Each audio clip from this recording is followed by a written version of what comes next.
Saludos, señoras y señores, y bienvenidos a una entrega más del Mundo por Montera, el canal más audaz para el público más inteligente. Como cada domingo, nos visita nuestro querido y admirado amigo, don Juan Antonio Aguilar, director del Instituto Español de Geopolítica y estudioso de cuestiones de estrategia militar, y una de las voces en español más autorizadas por su solvencia e independencia en análisis geopolítico y de todo este tipo de cuestiones que solemos tratar aquí los domingos. Bienvenido, Juan Antonio. ¿Qué tal? ¿Cómo está el ¿Qué mundo? tal, don Manuel? Muy bien. Un placer, como siempre, estar aquí, saludar a tus seguidores y a los compañeros del canal. Y, oye, pues vamos a intentar comentar alguna cosa. Muy bien. Parece, por lo que he visto en estas últimas noticias, que tenemos cosas que nos han preguntado en anteriores programas, que por qué no hablábamos, que es porque no había noticias frescas, del tema de Rumanía, del pucherazo rumano. Se ve que han salido noticias, ¿verdad?, sobre Bueno, no, a ver, cuestiones. claro, va llegando información, posiblemente sea información que en medios rumanos pues era conocida. Lo que pasa es que, bueno, lógicamente, pues no es costumbre en general que vayamos mirando publicaciones rumanas, ¿no? La cosa por la cuestión del idioma y demás, ¿no? Pero sí, han ido llegando información que es muy significativa, ¿no? Y que nos dice mucho de cuál es la situación de la democracia en la Unión Europea. Ya sabéis que yo sostengo que el tema de que en la Unión Europea hay democracia es el gran bulo, el más grande de los bulos, que por supuesto ninguna cochinera de los fact-checkers va a decir nunca. Es decir, eso es así. Bueno, como sabéis, hubo unas elecciones en Rumanía en las que ganó un candidato inesperado. Un candidato al que llaman prorruso, simplemente porque era crítico con la OTAN, crítico con el tema de implicarse en la guerra en Ucrania, y crítico con algunas otras cosas típicas de la agenda globalista que sigue la burocracia de Bruselas. Es decir, esto era los delitos que cometía este hombre, ¿no? Este hombre, es decir, gana las elecciones y entonces hay un tribunal que las anula. Y las anula en función de un informe de la inteligencia rumana que posteriormente se demuestra que es falso. Venían a decir que es que había hecho una campaña en las redes sociales gracias a Rusia y que por lo tanto eso había sido una especie de manipulación del electorado. No sé muy bien por qué, porque es decir, todos utilizan las redes sociales para la campaña electoral, ¿no? Pero bueno, en este caso, es decir, se le achacaba la mano de Putin, el que había estado hurgando en las redes sociales para que este candidato ganara las elecciones. O sea, que los rumanos habían ido a votar con un agente del FSB que les había metido en la mano. El voto, ¿no? Entonces, se demuestra claramente que este informe es falso. De hecho, el informe nunca estaba accesible. Es decir, decían, es decir, según un informe de inteligencia, es decir, se demuestra que es falso porque quien había ayudado a Georgescu sin él saberlo era otro partido que pensaba que si Georgescu sacaba votos, se los quitaba a su contrincante. Es decir, como si en España, es decir, el Partido Popular ayudara a otro partido, al que sea, me da igual, para que le quitara votos al PSOE, por ejemplo, a Sumar, ayudar a Sumar para que le quite votos al PSOE y así yo ganarle al PSOE, ¿no? Es decir, para que nos hagamos una idea, era esto.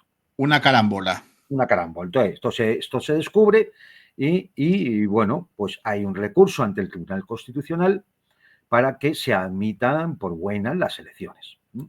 El Tribunal Constitucional rumano, que está formado por 9 magistrados, se reúne y, por supuesto, decide que no, que las elecciones se anulan y, es más, se inicia una instrucción por una causa penal contra Georgescu con la única intención de que no se pueda presentar a unas elecciones que se tendrán que repetir dentro de unos meses. O sea, para inhabilitarlo. Exactamente, para impedir que se pueda presentar. Luego, a lo mejor, una vez que se celebre el juicio, se demuestra que no tiene que ver, le vuelven a... Vamos, sale inocente, pero las elecciones ya se han celebrado y él no se puede. Acabó. Claro, es decir, es la forma de eliminar contrincantes políticos. Esto es la Unión Europea.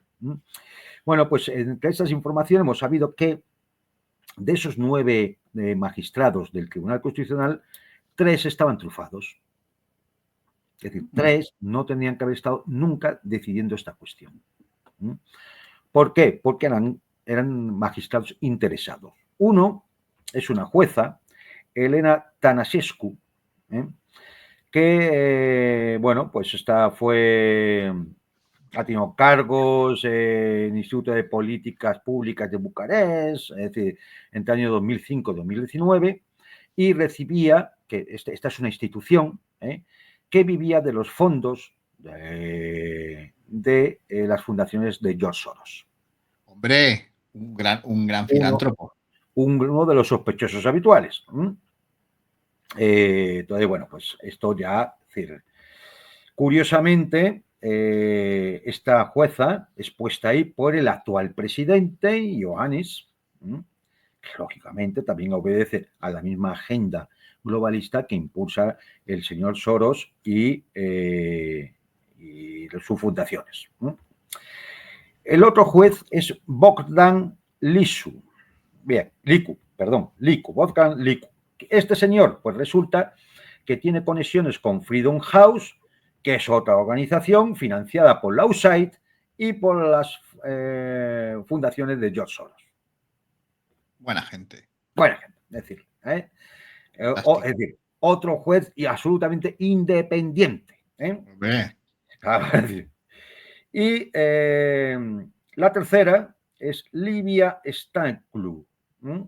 Y esta resulta que era la jueza preferida de la administración Biden, y por lo cual llega a ser jueza, y es más, está más tiempo en el cargo del normal en los jueces del Tribunal Constitucional, precisamente porque tiene el apoyo de la administración Biden en todo este tiempo, ¿no?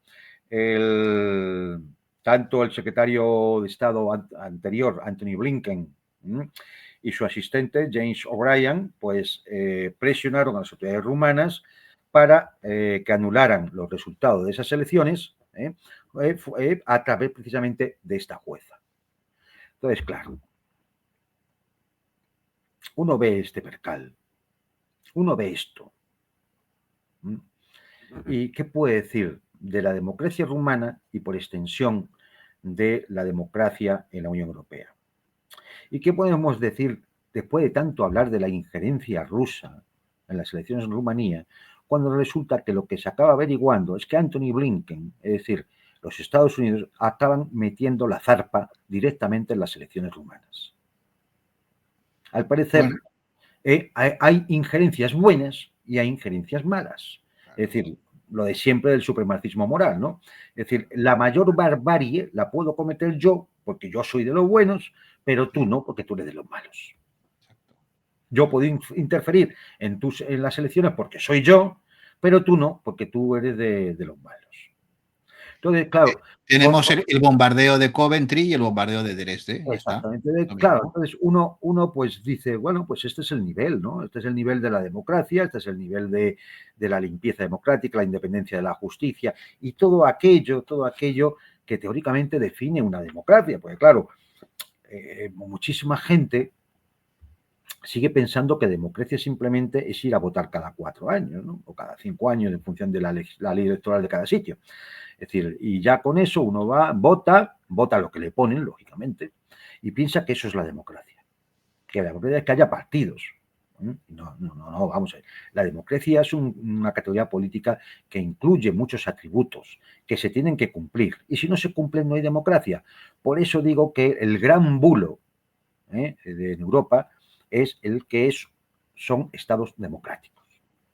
Y digo que es el gran bulo porque es así, ¿no? Porque luego al final resulta que no hay independencia de la justicia, que es fundamental para una democracia, no hay imperio de la ley, que es fundamental para una democracia, no hay igualdad de todos ante la ley, si no, no podría ocurrir esto, que hemos hablado de Rumanía, no hay libertad política efectiva y colectiva. Hay censura o se pretende apretar. Claro, pues yo digo, se conculcan derechos fundamentales. Es decir, entonces, ante todo este cúmulo de cosas, ¿cómo se puede hablar de democracia?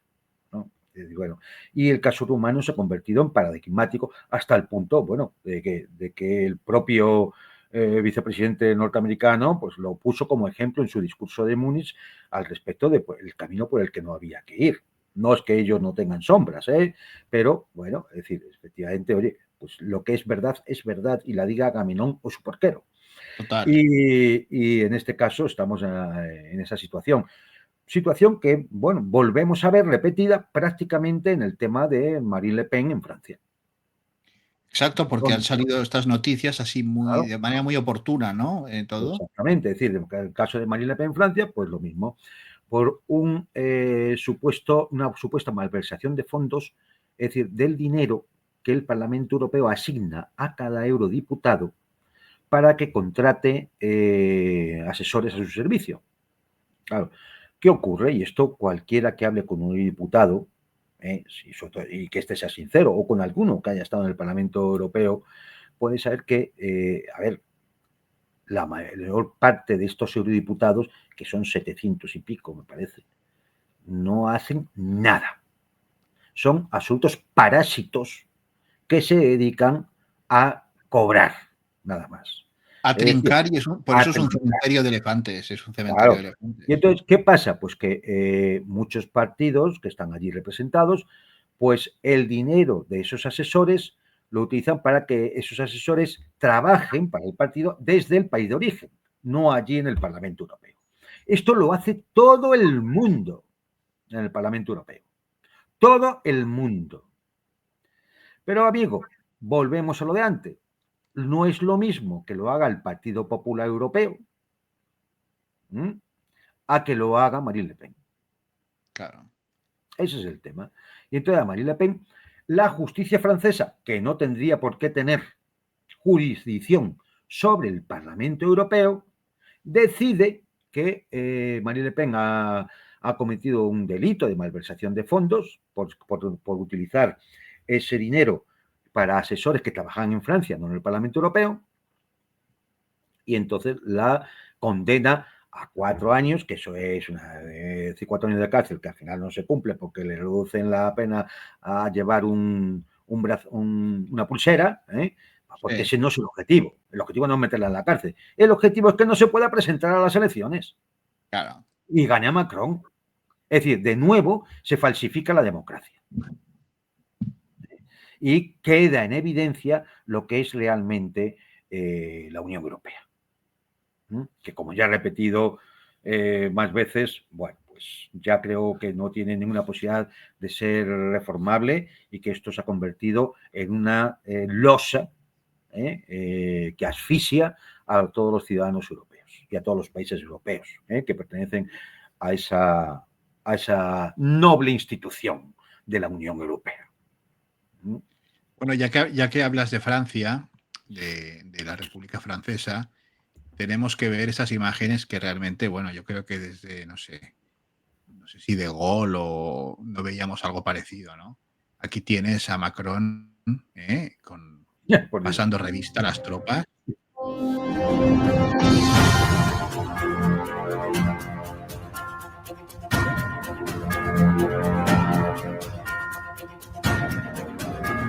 ¿Has visto qué porte, qué estilo? Tiene un estilazo, ¿eh? No, es Tiene un decir, estilazo. a ver, es decir, Macron es un Napoleón de cacharrería. Bueno, pues es como si construimos un tanque con latón. Claro, pues bueno, pues eso es. Además, evidencia una especie de egolatría, Ujú. de pose imperial, cuando es un majadero. Pero, a ver, si es que en el fondo, ¿pero quién es Macron? Un chico de los Rothschild, un empleado. Eso es Macron, un empleado. Es el dominguillo de los Rothschild Claro, y entonces, además, es decir, salir con esa porte napoleónica, hombre, mire usted, Napoleón, del cual, pues, fíjate, como españoles lo que podemos decir de Napoleón, ¿no? Pero exacto. Napoleón era un genio militar, era un gran matemático y fue un estadista. Sí, Todavía sí. hay código jurídico en Francia que tiene su base en las leyes de Napoleón, después de 200 años. Sí, Es sí. decir, Sale este mequetrefe a hacer Sí, sí, sí. Es tremendo. Entonces, claro, entonces que este señor salga con esa pose, es decir, es un poco ridículo. Es un poco Sí, ridículo. Cuando además Napoleón tenía la Gran Armée, tenía un ejército que se había enseñoreado de toda Europa, tenía un ejército que había formado frente a las pirámides de Egipto. Y este señor es un mamarracho que va a ver si es capaz de enviar unos miles de soldados cuando se llegue un alto el fuego en Ucrania. Y pasa revista ahí a las tropas. Bueno, pues es decir, todo muy ridículo, sinceramente, Manuel, todo muy ridículo, pero bueno, indica lo que es realmente la Unión Europea, ¿no? como europeos realmente es patético tener que ver No, no, estas sí, sí, es decir, es que es muy lamentable porque es una mezcla de impotencia, de frivolidad, de tomadura de pelo, bajo de tomadura nivel, de sí, sí, de bajo nivel, de engañifa a la gente, sí, de teatralidad absurda. sí, sí. En el fondo, hace lo que dijo aquel catalán, Tarradellas, que lo último que tenía que hacer un político era el ridículo, ¿no? Bueno, pues Exacto. aquí se han empeñado, los dirigentes europeos se han empeñado en todos hacer el ridículo, individual y colectivamente. Sí, sí. Pero bueno, Tal, tal cual. Oye, Juan Antonio, y el tema de lo del el alto al fuego y demás, ¿hay alguna novedad? ¿Tenemos noticias de cómo van las negociaciones entre norteamericanos y ucranianos? ¿Se sabe algo más o está la cosa? lo único que hay realmente es lo que ha declarado Dmitriev, que es el enviado de Moscú a Washington, que se ha entrevistado con Steven Witkoff, que es el amigo personal de Trump. Las declaraciones del ruso son positivas en el sentido que la cosa ha ido bien, que han tratado muchísimos temas. Yo creo que siguen hablando de cuestiones mucho más allá de Ucrania. En el fondo, ellos van perfilando cosas, aunque el proceso está paralizado entre las cosas porque, como se ve, alguien le ha dicho a Zelensky que no firme el Tratado de Tierras Raras con Estados Unidos, alguien le ha dicho a Zelensky que van a mandar tropas allí y que aguante, y que si deja de funcionar Starlink, los alemanes le van a mandar no sé qué sistema, además conectado con Euroaltet o algo así, que es francesa, es decir, etcétera. Es decir, en el fondo el proceso está, al menos sobre el teatro de operaciones, está paralizado, con lo cual las operaciones militares continúan. No ha habido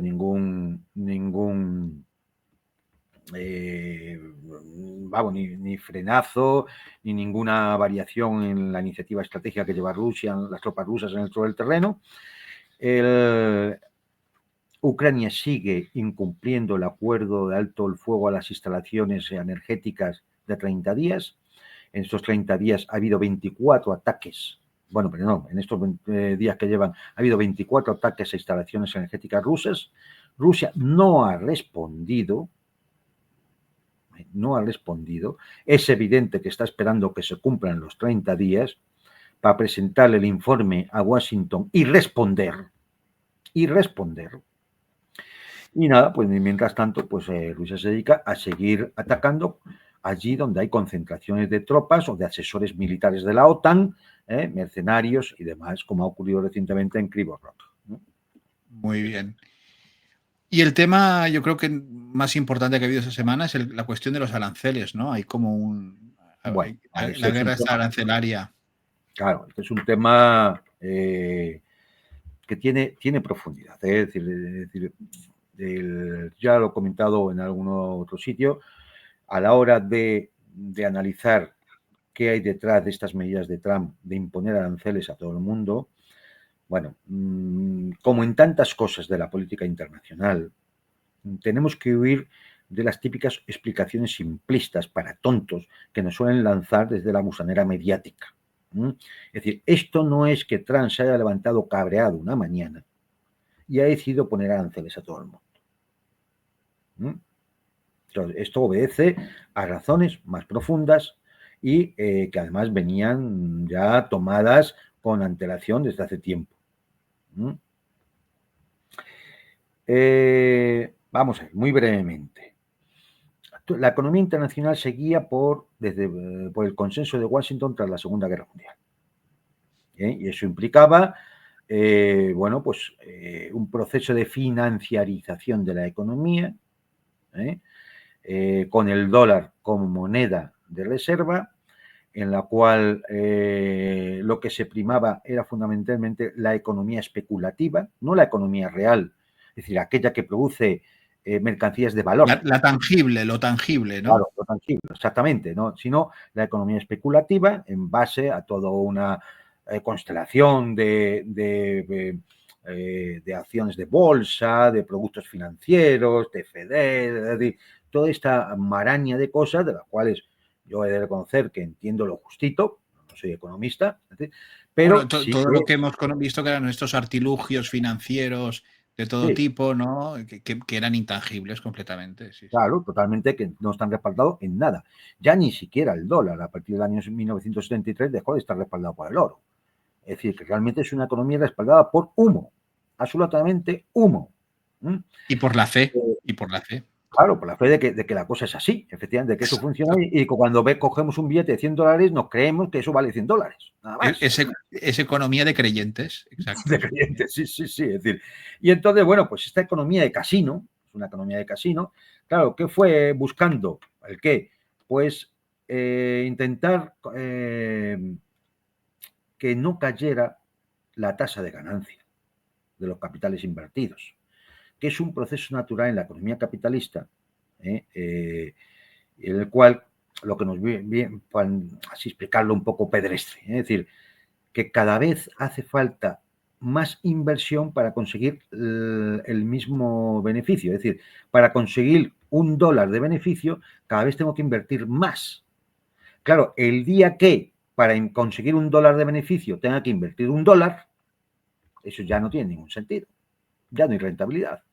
A esto se llamaba siempre la caída tendencial de la tasa de ganancia y estas cosas, ¿no? Es decir, entonces, bueno, pues, ¿qué ocurrió? Pues esa economía de casino fue echando a las industrias de los países industrializados, de Estados Unidos y de la Europa Occidental, la fue echando ¿hacia dónde? Hacia los países que tenían una mano de obra barata, que no tenían tanta legislación ni laboral, ni medioambiental, etcétera, etcétera, ¿no? Y ahí donde se producía. Y las economías occidentales pues estaban marcadas por simplemente la especulación de los valores y de los productos financieros. Es que si lo piensas bien, Juan Antonio, nosotros los españoles, por ejemplo, si tú ahora miras en tu casa o yo en la mía, ¿qué tenemos fabricado en Estados Unidos? Muy pocas Hombre, cosas. pues sí, fabrican en Estados Unidos muy poquitas cosas, claro, Fabricado, ¿eh? Fabricado. porque ya no se fabrica allí, claro. Se fabrica muy poco, claro. Entonces, claro, es este proceso económico que llevó, pues lo he dicho, llevó a la caída tendencial de la tasa de ganancia, que ¿cómo se intenta corregir?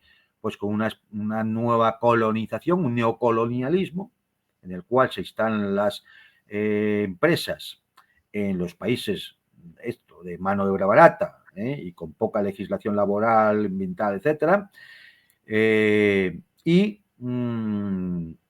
y además aguantando las crisis cíclicas que todos los que tenemos años hemos vivido a lo largo de nuestra vida, desde el 73 para adelante, crisis cíclicas.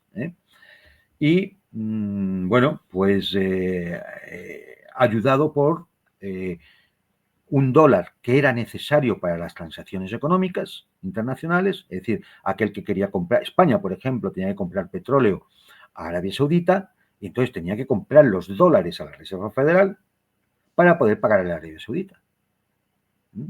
Claro, cuando tú le compras dólares a la Reserva Federal cobra. Claro.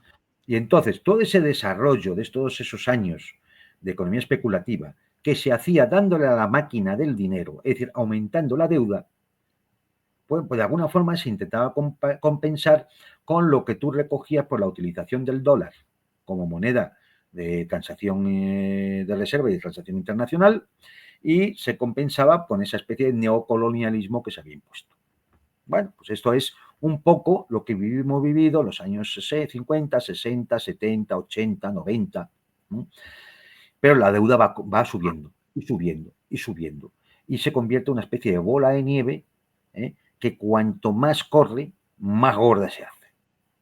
Y entonces llegamos a un momento en el que esa bola de nieve en los Estados Unidos representa la friolera de 37 billones con B de dólares. O trillions, si lo quieren ustedes decir en anglosajón. Es decir, Una es barbaridad. impagable, impagable. Los intereses de esa deuda al año superan el presupuesto de defensa de los Estados Unidos. Es decir, 1 billón de dólares. Cuando Trump llega, más allá de las formas, estas formas típicas que él tiene de negociar, que pues, son las propias de un gángster, ¿no? Extorsionando a la gente, es decir, o haces esto o te pongo aranceles, o voy a poner aranceles a todos, el mundo nos está gorroneando, A todo Kiski. el mundo vive de cuenta a costa nuestra, ¿no? Es decir, nos están gorroneando, en fin, toda esta salta de pavadas que suelta el tipo, ¿no? ¿Realmente para qué? Para justificar que va a tomar medidas, que ya lo había dicho durante la campaña electoral y demás, que va a tomar medidas de poner aranceles a todos los países con los cuales tenga un déficit comercial, tenga una balanza de pagos negativa. Es decir, a los cuales, digamos, de los cuales importa más de lo que él exporta. La balanza de pagos negativa, ¿no? Y entonces, bueno, pues claro, esto se convierte, el arancel se convierte en un arma geopolítica, geoestratégica y geoeconómica. Un arma, pues, del mismo tipo que las sanciones. Con la diferencia de que, bueno, los aranceles son legales y las sanciones, aunque la gente no se lo crea, son ilegales si no vienen amparadas en una resolución del Consejo de Seguridad de Naciones Unidas. Es decir, señores, cuando ustedes les hablen de las sanciones a Rusia, entiendan que son sanciones ilegales conforme al derecho internacional y son una muestra de hostilidad. Es una muestra de hostilidad y se entiende como un acto de guerra. Eso para que todo el mundo lo tenga claro. Los aranceles, lógicamente, no tienen ese aspecto, ¿no? Es decir, los aranceles, efectivamente, una economía es libre de poner aranceles o no. En principio, porque sí hay un incumplimiento. Hay el incumplimiento de las reglas firmadas en la Organización Mundial de Comercio en el acuerdo del GATT, que tú recordarás, Manuel. Sí. Sí. Claro, los acuerdos del GATT que dieron origen a la Organización Mundial de Comercio, ¿no? Bueno, todo esto se lo salta Trump a la torera porque tiene que poner aranceles con los cuales, según algunas fuentes, me parece que era Bloomberg, decía que va a intentar recaudar 700.000 millones de dólares al año, es decir, un 2,4 del PIB norteamericano. Y, claro, la pregunta es, ¿por qué? Pues porque si hace eso, va a conseguir varias cosas. Por eso digo que esto no es una chaladura de Trump. Esto es algo pensado. Yo quisiera recordar a nuestros espectadores que hace 2 o 3 programas tú ya dijiste, después de la famosa reunión con Zelensky en el despacho Oval, que Estados Unidos necesitaba dinero. Dinero, claro, es que necesita dinero. Porque Necesita esto dinero, va, claro. lo que estás hablando ahora se enlaza perfectamente con ese programa, ¿eh? Claro, es que, ¿y por qué necesita dinero? Porque necesita financiarse. Necesita dos cosas, ¿no? La primera, financiarse. ¿Y por qué necesita financiarse? Porque los bonos del Tesoro norteamericano que vencen ahora, en un año, suman casi 9 billones de dólares. Y hay que pagarlos. Es una bestialidad. Una bestialidad. Entonces, la única forma de pagarlos, o pagarlos entre comillas, es que me entre dinero a las puertas. Para eso sirven los aranceles, oye, 700.000 millones al año. Y que el bono a corto y medio plazo, el bono del Tesoro norteamericano, por culpa de esto y por culpa de la caída del dólar que yo provoco al poner los aranceles, que es lo que ha ocurrido, y lo habéis comprobado estos días, pues caigan los intereses de esos bonos, con lo cual voy a tener que pagar menos eh, cuando llegue el momento de la cancelación, de que haya que hacerlos efectivos, ¿no? O que el tenedor del bono, viendo que va a perder dinero, lo renueve. Claro. Y no haya que pagarlo. Es decir, llega el vencimiento y lo renueve. Con lo cual, magnífico. Es intentar solventar una situación que no es culpa de Trump, porque esto lógicamente viene de atrás, ¿no? Pero, bueno, él tuvo también en su legislatura, pues también fue cómplice de todo esto. Es decir, pero de solventar una situación que es grave, que es bastante grave para la propia economía norteamericana. Y entonces lo va a intentar solventar de esta forma. Puede que le salga bien o puede que le salga mal. Es arriesgado, es muy arriesgado. Pero lo cierto es que este tema de las aranceles permite, uno, financiar la deuda. Entre otras cosas, ¿por qué? Porque el dólar solo ya no vale. Y no vale porque el dólar sufre un proceso de desdolarización suave, pero intermitente desde hace años. Es decir, Estados Unidos cada vez recibe menos dinero por el uso del dólar en las transacciones internacionales de lo que recibía antes, cuando en cambio la deuda es más. Con lo cual empieza a tener balances negativos. También el tema de aranceles le permite que, y esto ya lo ha dicho Trump públicamente con todo descaro, oye, si no quieres aguantar aranceles, pon tu fábrica en Estados Unidos. Claro. Y entonces, con esto lo que pretende es atraer a Estados Unidos fábricas, consorcios industriales, capitales que van a invertir en esos consorcios industriales y ingenieros que son muy costosos de formar y más en unas universidades norteamericanas que están muy mal de nivel. Ahora mismo sí. Consecuencia, oye, pues mira, otra ganancia que se tiene con esto de los aranceles y además demuestra una cosa, que el capital no tiene patria. La Mercedes-Benz ha dicho, pues mira, si me ahorro los aranceles, pongo mi fábrica de coches de Mercedes en Estados Unidos. Es verdad que han anunciado que aumentan la producción, ¿no? En las fábricas americanas. ¿Puede ser? Claro. ¿Por qué? Porque, mira, ya no pago los aranceles para los coches, los fabrico allí, creo empleo allí, no pago aranceles, me van a dar beneficios fiscales por instalarme allí y encima al que me va a comprar el coche, como está fabricado en Estados Unidos, tiene una ayuda que si el coche viene del extranjero, no la tiene. Con lo cual, magnífico, ¿no? Además, ¿qué más se consigue? Hombre, pues que tú puedes ahora negociar, bajar esos aranceles a cambio de que el país de turno ceda en algo que te interese a ti. Y esa cesión puede ser económica, por ejemplo, cómprame deuda. Esa cesión puede ser geoestratégica, oye, deja de comerciar con China. Incluso geopolítica, como luego acabaré diciendo, porque creo que al final es lo que está en el fondo de todo. ¿Qué más? Esto lo hace que ya lo he comentado antes, consigue depreciar el dólar. Si el dólar baja, permite exportar más a Estados Unidos. Claro. Porque a la China, claro, al estilo chino. Claro. Efectivamente. Con un yuan barato.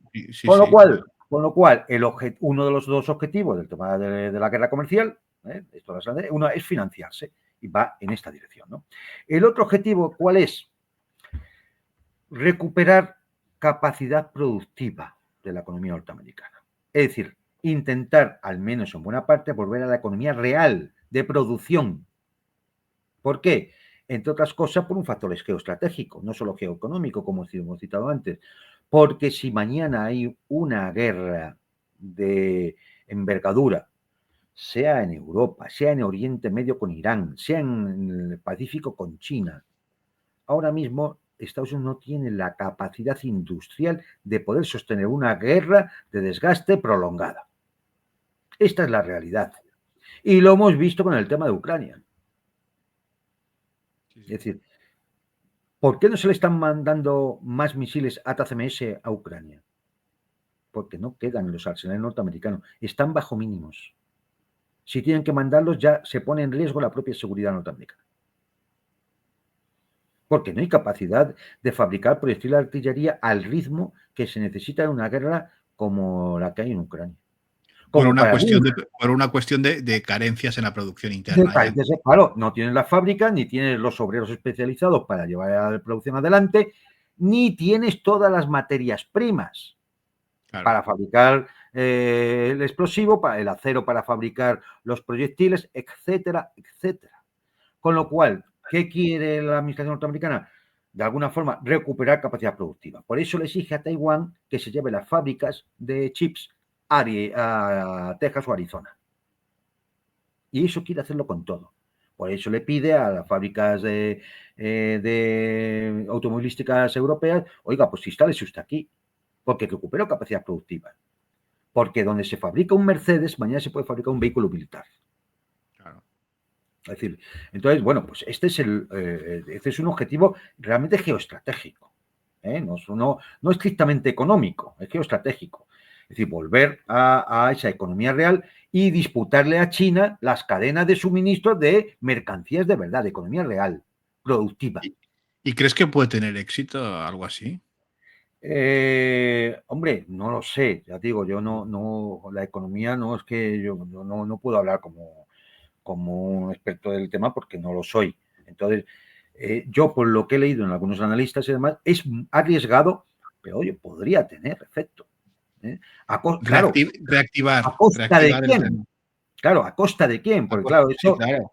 efectivamente es a costa de alguien. ¿A costa de qué? No es a costa de China ni de Rusia. Europa, Es a costa de Europa, claro. por supuesto. Fundamentalmente de Europa. Claro. Es así de claro. Al parecer, con los europeos, como los que gobiernan son unos vendepatrias, pues bueno, pues parece ser que, oye, le protestan mucho, ya veremos, creo que el lunes o esta semana que viene se reúnen para ver cómo van a responder a Trump. No se dan cuenta que Trump tiene un plan. O sea, Estados Unidos tiene un plan, no Trump. Estados Unidos tiene un plan para esto.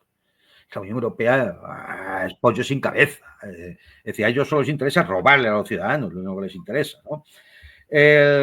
Más cositas de esto, por ejemplo, hombre, pues que si hace esa recuperación de la capacidad productiva, puede competir con China, como digo, por la lucha por los mercados y, lógicamente, busca una ventaja tecnológica para su economía. Pero como bien decíamos hace un momento, esa ventaja tecnológica se fundamenta en ¿qué? En tener recursos, en tener energía y en tener materias primas. Por ejemplo, tierras raras, ¿no? Es decir, Claro. o muchas lavadoras donde sacar chips. Es decir, eso ya depende.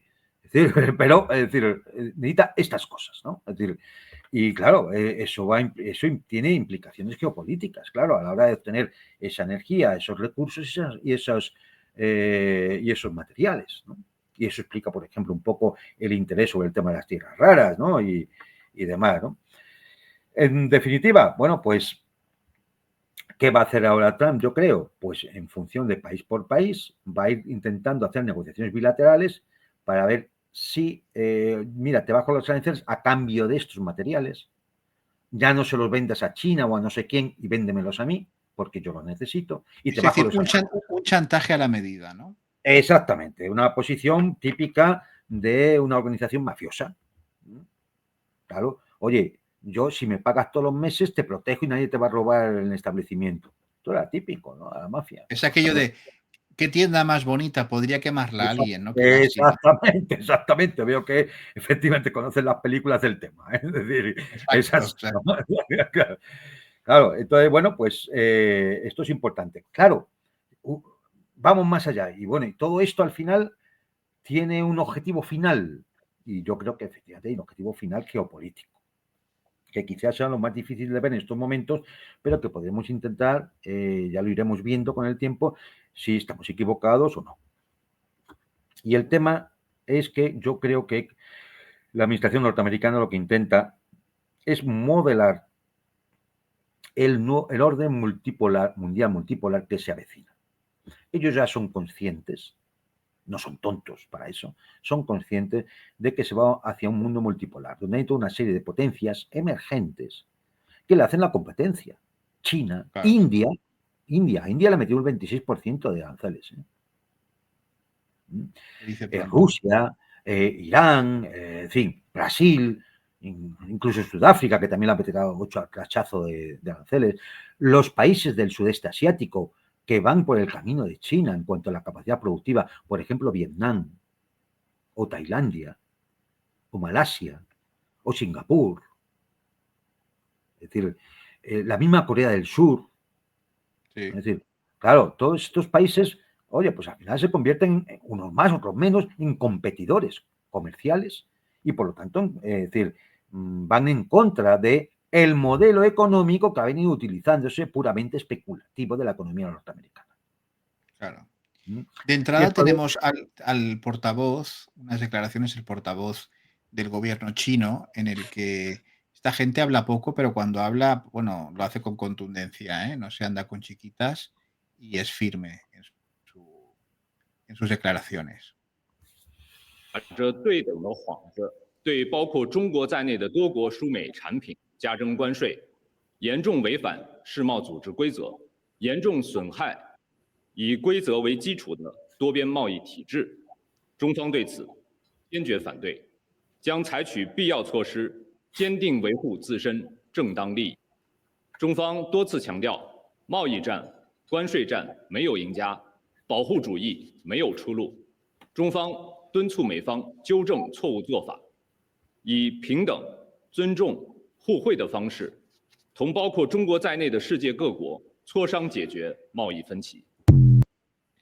Bueno, no está mal. Estos No, chinos que siempre que están callados siempre, no, tiene toda pero lógica y además yo creo que entiende perfectamente qué es lo que hay detrás.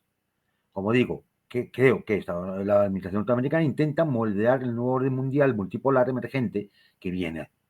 Y para eso, ¿qué buscan? Bueno, pues hagamos la política Fortaleza América,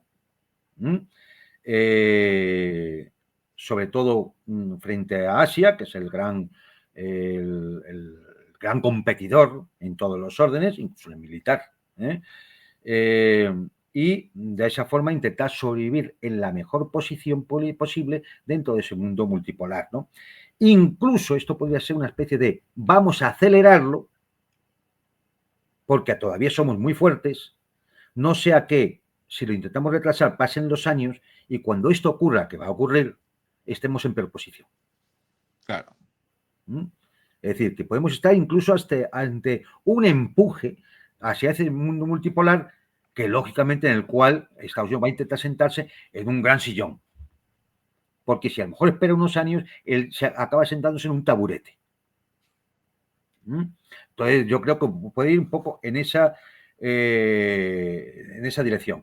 ¿Qué significa esto? Señores, la globalización ha muerto. ¿Por qué?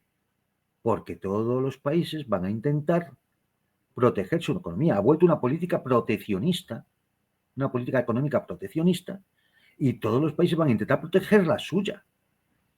Se acabó la globalización económica.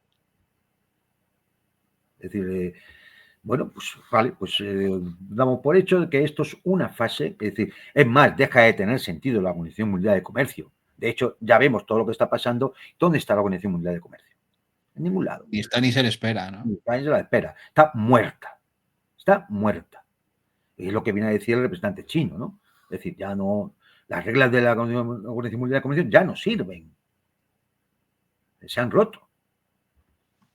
Claro, es decir, por lo tanto, el libre comercio y todas estas cosas que los economistas liberales siempre han enardecido, ¿no? Como un gran logro de la humanidad, pues se van al carajo.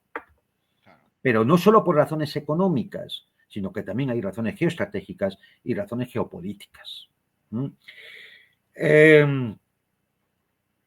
Luego, además, hay que decir que también en esto interfiere, aunque menos, pero hay una lucha interna dentro del establishment norteamericano, entre los que quieren llevar esta línea que ha marcado Trump y su equipo, con la línea que sigue dominando en Wall Street, en el mundo financiero, corporativo, en las tecnológicas americanas, en la Big Pharma. La de la economía de los papelitos, ¿no? Claro, Sí. es decir, que intentan mantener ese dominio, porque, claro, es del que viven y con el cual se han ido enriqueciendo.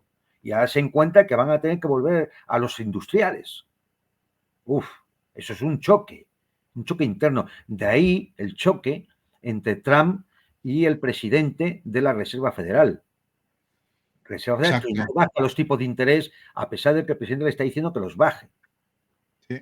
Es decir, estas cosas hay que intentar fijarse en ellas porque tienen importante significación, ¿eh? Dentro de Pero todo una cosa, yo, vamos, tú eres un experto en esas cuestiones, pero cuando escucho lo de reindustrializar Estados Unidos, que vuelvan a la economía productiva, imaginarme coches americanos en Europa, queda como... No, es que Suena, no va a haber suena coches. como...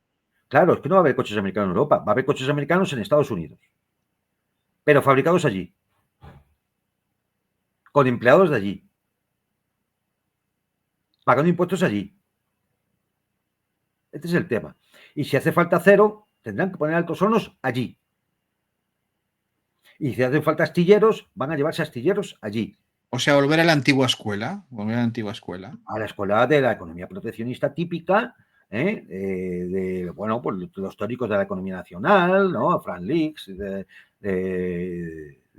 está. Es decir, este tipo de economía, el cual yo recuerdo haber estudiado, siendo en la enseñanza básica, que el poder de un país, el poder económico de un país, que geografía humana, se medía, por ejemplo, por el número de toneladas al año de acero que eras capaz de producir, Sí, o de toneladas de ácido sulfúrico, o de toneladas de trigo. Eso es lo que indicaba la potencia económica de un país. De ahí, las competiciones entre la China maoísta y la Unión Soviética, a ver quién producía más hierro y más...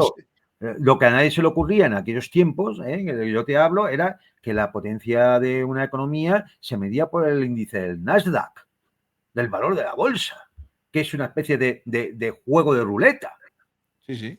Es decir, esto no tiene... Es decir, claro, esto es un modelo económico de economía de casino que todos nos hemos creído, y pensamos que cuando en la bolsa nos dicen que tal empresa tiene una valoración bursátil de tanto, es que vale eso. Si el cual no produce nada. Tú recordarás una gran empresa tecnológica que teníamos en España que se llamaba Terra. ¿Te acuerdas? Terra, sí, sí. Terra era un despacho aquí en Madrid. Sí, sí. Su valoración bursátil era la leche. Pero no era nada. O sea, de valor real, de económico real, de productivo, aquello era humo todo. Y así acabó, claro. Era humo. Un día se descubrió que era humo. El rey va desnudo, esto no vale nada. Y así acabó, como acabaron muchas.com, acuérdate. La crisis. Terra parecía que era, bueno, claro. un gigante, sí, sí, es verdad. Claro, que en aquellos momentos, pues ya. Entonces, ahora, ¿esto va a tener éxito? No lo sé exactamente, pero yo tengo una duda, una importante duda, que creo que hace que esto sea difícil que pueda tener éxito. Y es que hacer una cosa así significa una planificación estratégica a medio y largo plazo. Los chinos lo han podido hacer porque su modelo político está fundamentado en una concepción del Estado, además a largo plazo, que no va a tener fluctuaciones políticas dentro. Puede haber sus luchas de poder, lógicamente, dentro del Partido Comunista. Pero lo que diga el Partido Comunista es lo que se va a hacer. Y pueden planificar hasta el 2045, al 2050 y hasta el 2100. Que habrá una línea. Claro, los chinos pueden planificar y tienen planificado hasta el 2100. En Estados Unidos, en una forma de democracia liberal, burguesa, típica, es posible hacer eso. Y corrupta. Es posible hacer eso. Cuando llegue una administración demócrata, que puede ser dentro de 4 años o dentro de 8, ¿va a continuar esa política o va a pegar un vuelco para volver a la economía financiarizada, a la economía especulativa, a la economía de casino? Y todo el plan se va al carajo. Los grandes consorcios, la Big Tech, el complejo militar industrial, al final van a querer seguir yendo ese camino o en un momento determinado querrán volver a lo de antes, que le dejaba más beneficios. Exacto. Claro, no es lo mismo pagar al trabajador de Chicago o de Texas a sueldo norteamericano que llevarte a la fábrica a Bangladesh y pagar $1 al día a los pobrecitos de allí trabajando 12 o 16 horas. Y que se quemen todos en una fábrica si hace falta y no pase nada. Sí, sí. O mueran todos intoxicados porque no hay ninguna medida de seguridad. Por eso. Entonces, claro, es decir, esta es la gran duda que a mí me hace pensar de que, bueno, que a lo mejor el plan está bien pensado en el sentido de, mirándolo desde el punto de vista norteamericano, está bien pensado en el sentido de que con esto salvamos la situación. Pero ¿quién no continúa? Pero claro, esto va a poder tener continuidad. El plan está hecho a tiempo suficiente como para que se garantice un éxito. No lo sabemos. No lo sabemos. Y eso sí que a mí me pone en duda. Por otro lado, mira, ha habido mucha gracia y mucho chiste y hasta memes con el asunto de cómo han montado esto de los aranceles, ¿no? Es decir, primero, yo creo que, tal como lo presenta Trump, han dicho, a ver, dame el listado de países del mundo. A todo, por tarifa plana, 10% de aranceles. Así le han caído aranceles a los pingüinos de unas islas del sur de Australia que no tienen habitantes, solo hay pingüinos. Pobres pingüinos. Y les han puesto un 10% de aranceles. Como pone un meme por ahí, dice, bueno, será por un 10% al hielo que se pone en las Coca-Colas de los... En el gin tonic. Pero bueno, es decir, bueno, han hecho esto. Y luego, en función de la balanza comercial de cada país, pues se les ha subido más o menos. Algunos han quedado con el 10%, otros han llegado al 15%, al 20 y tantos, al 30 y tantos, 37% a China, por ejemplo, ¿no? Entonces, bueno, pues todo lo he hecho en función. Y entonces, bueno, pues se han inventado una fórmula. Yo cuando vi la fórmula, ya lo he comentado por ahí, a mí me pareció una ecuación de tensorial, de matemática tensorial, y luego resulta que es una imbecilidad de fórmula, es un chiste, porque te pone en el numerador, te dicen que es exportaciones menos importaciones, y en el denominador, 2 coeficientes de elasticidad por las importaciones. Pero los coeficientes de elasticidad es un invento, porque a uno le ponen 0,25, no sabemos por qué, y a otro le ponen 4, no sabemos por qué. 4 por 0,25 es 1. 1 multiplico por importaciones y la fórmula queda. Exportaciones menos importación partido por importaciones. O sea, una regla casi de la cuenta de la vieja. Desde luego, desde luego. Multiplico por 100 y tengo el porcentaje, ya está. Entonces, cubierto de gloria. Claro, por ejemplo, la Unión Europea. A ver, las exportaciones de la Unión Europea a Estados Unidos, 605.000 millones. Las importaciones, 330.000. Resto, 235.006 millones. Divido entre los 605.000 de importaciones y me sale 39%. Ese 39% por el magnánimo Trump lo divide entre 2 y dice 20%. Ya está. Ya está. Esa es toda la complejidad del asunto. Qué horror. Entonces, por lo tanto, esto no es un gran estudio económico en el que se hayan puesto a pensar y han dicho, hemos dado con la cosa. No. Esto es un plan que tiene, primero, la urgencia de acometer una necesidad financiera importantísima por la deuda norteamericana, tiene unos objetivos geoestratégicos y tiene un objetivo geopolítico. Y si no, no se entenderá nada. Porque si no, saldrá cualquier economista con toda la razón del mundo y dirá, esto de los aranceles es una locura. Claro, pero es que no lo podemos mirar solamente así. Es más complejo, tiene más aristas, como todo en geopolítica, ¿no? Efectivamente. No tiene solamente una visión, digamos, plana y epitelial de la cuestión, ¿no? Es más profundo. ¿Y no crees que, volviendo al tema de lo de China y lo de que ellos pues, pueden planificar a largo plazo, ¿tú no crees que con la aparición de los BRICS, ¿no? De todos estos países pues, que funcionan de una manera diferente y que plantan cara, el tema tienen una gran ventaja sobre las democracias Vamos a ver, liberales claro, burguesas. por supuesto, tienen la ventaja de que pueden planificar, pueden hacer planificación estratégica. En Rusia lo hacen también, ¿eh? Y no es una economía socialista. Al menos, es decir, no es una economía típica como la China, ¿no? Lo hacen también, hacen planificación estratégica para proyectos a largo plazo. Claro, los BRICS tienen ahora esto les abre una puerta. ¿Cuál es esa puerta? Hombre, tratados entre ellos sin aranceles. ¿No? Y que además, Claro, si cambia el gobierno de turno, no tiene por qué irse abajo todo como pasa en las evidentemente, puede ¿no? cambiar el gobierno, hace planificación estratégica a largo plazo. No porque cambie el gobierno demás, no, eso no va a cambiar. Y además, si yo tengo un acuerdo económico de libre comercio sin aranceles, por ejemplo, entre India y Rusia, por decir dos, ¿no? Lo importante, o entre Brasil Sí, y Sudáfrica, pues, ¿cómo voy a romperlo? Aunque cambie el gobierno, ¿cómo voy a romperlo para volver a un acuerdo con Estados Unidos que me pone aranceles? claro. No tiene sentido. No, Con lo no. cual, esto de alguna forma impulsa a los BRICS. Sí, sí, es que es Por carambola. claro, lo que me ha parecido, ¿no? Porque tienen una Claro, capacidad, digamos, de maniobra mucho más claro, tranquila, ¿no? No tienen que ir claro, cambiando de claro. marchas tan ¿Dónde va a estar la lucha y el peligro? En que Estados Unidos a muchos países les va a presionar en que o haces lo que yo te digo o te subiré más los aranceles o te los subiré más. Y entonces, el club de la claro, cachiporra, el club de la cachiporra, claro, sí. claro, claro. Y esto, pues en países que estén, por ejemplo, muy endeudados con Estados Unidos o con las herramientas que domina Estados Unidos, como es el Banco Mundial y el Fondo Monetario Internacional, precisamente dependientes del consenso de Washington, pues estos países, claro, van a decir que son menos soberanos y son más dependientes, van a pasar lo peor. Por ejemplo, los de la Unión Europea. Lógicamente. Y antes de terminar, así brevemente, ¿cómo ves el tema de Argentina?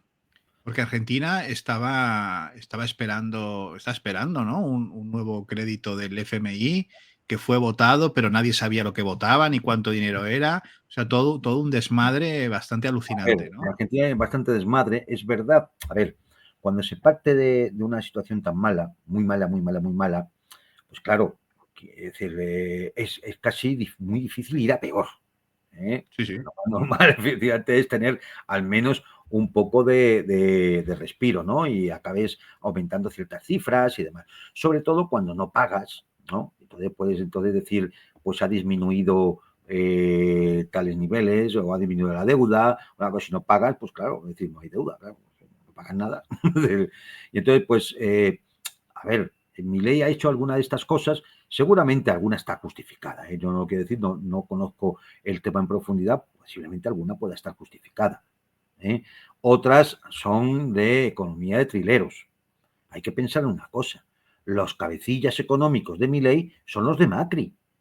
Es que no Sí. hay nadie con nuevas ideas, son los mismos. El Tato Los mismos que llevaron, Caputo y compañía, claro, los claro. mismos que llevaron a Argentina al endeudamiento con el Fondo Monetario Internacional son los que siguen ahora mismo. Y por supuesto siguen intentando endeudándose con el Fondo Monetario. Y trincando, claro. Claro, es Sí, decir, sí. que estamos en las mismas. Entonces, bueno, yo creo que no hay que hacerse ilusiones porque se manejen determinadas cifras en un momento dado, porque habrá que ver cuál es la evolución en el tiempo.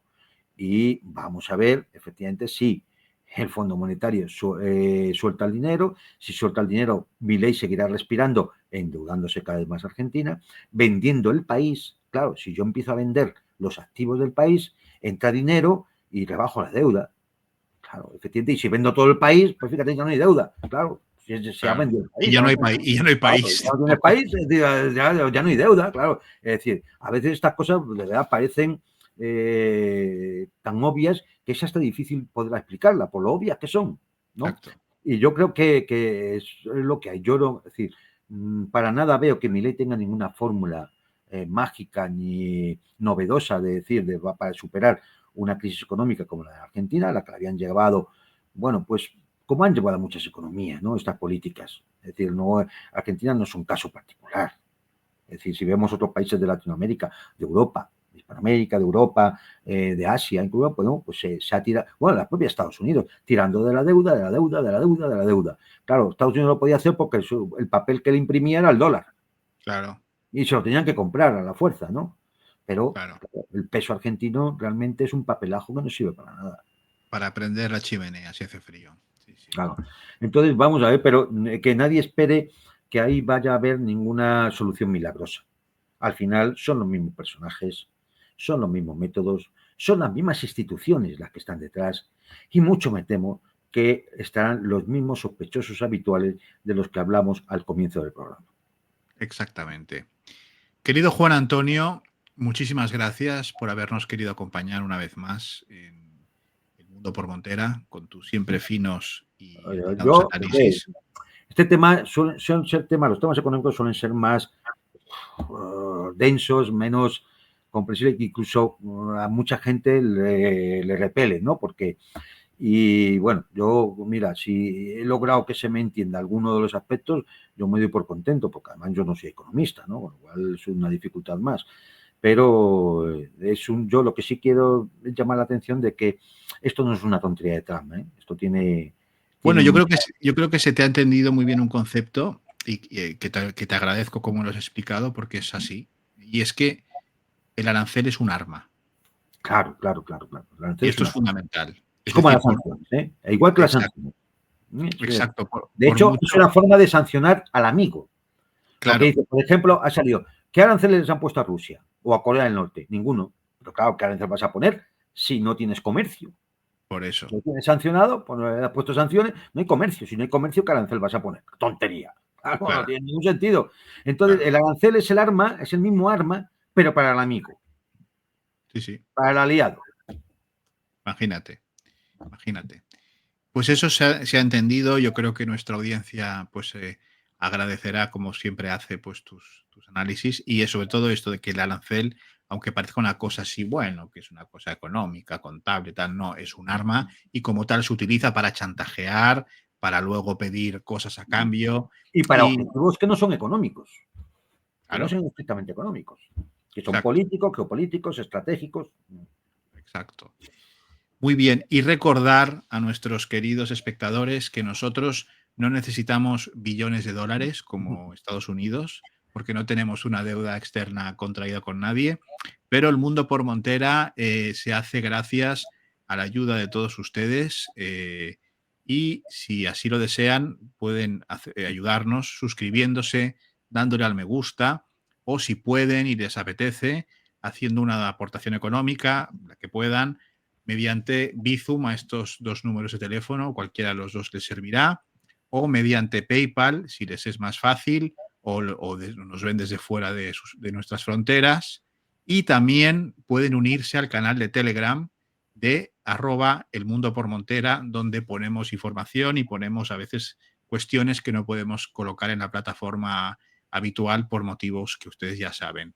Piensen que toda esta ayuda es muy útil para poder sortear, bueno, la censura soterrada y ciertas cuestiones que YouTube maneja, pues para que algunos discursos no lleguen todo lo lejos que deberían llegar, ¿verdad, Juan Antonio? Ahí estamos. Y sobre todo, no pidan un crédito al Fondo Monetario Internacional para ayudarnos, ¿eh? Porque no. eso es como la losa de una cripta, ¿no? Exactamente. Lo de un café, tampoco no pasa nada. No pasa nada. Querido Juan Antonio, muchísimas gracias y hasta la semana que viene. Gracias por haber estado con nosotros. Y a ustedes, señoras y señores, recuerden ver la descripción del programa, ahí están todos los datos. Y muchísimas gracias por haber querido conectar una vez más con El Mundo por Montera, el canal más audaz para el público más inteligente. Buenas noches. Hasta pronto.